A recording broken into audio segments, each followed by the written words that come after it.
తెలుగు సినీ ప్రపంచంలో తన నటనతో పోషించే పాత్రకి ప్రాణప్రతిష్ఠ చేసి హీరోలకి సమానంగా ఇమేజ్ తెచ్చుకున్న ఏకైక నటీమణి స్వర్గీయ కొమ్మారెడ్డి సావిత్రి. ఈరోజు మహానటి సావిత్రి జయంతి. చిన్నతనంలోనే క్లాసికల్ డాన్స్ నేర్చుకుని నాటకాల్లో నటించి పెదనాన్న ప్రోత్సాహంతో సినిమా రంగంలోకి ఎంటర్ అయి చిన్న చితక వేషాలేస్తూ వస్తున్న సావిత్రికి తన టాలెంట్ని ప్రూవ్ చేసుకునే అవకాశం దేవదాసు సినిమాతో వచ్చింది.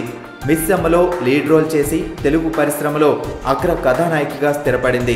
ఆ తర్వాత వచ్చిన దొంగరాముడు, అర్ధాంగి, చరణదాసి సినిమాలు సావిత్రి స్థానాన్ని పదిలపరిచాయి.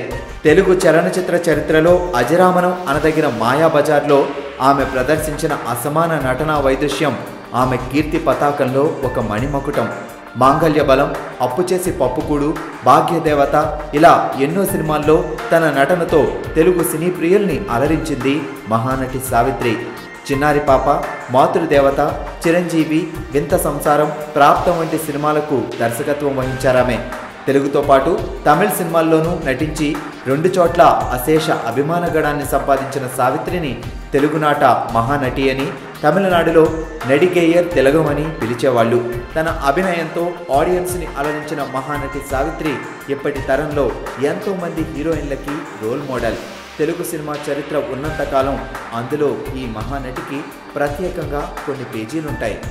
Every hero that I used to meet, every producer that we used to meet, so they used to ask, do you have a script like Dookudu? So how many times Dookudu can be made? Dookudu can only be made once. It is heroes driven industry. Stars are only helpful for the morning show.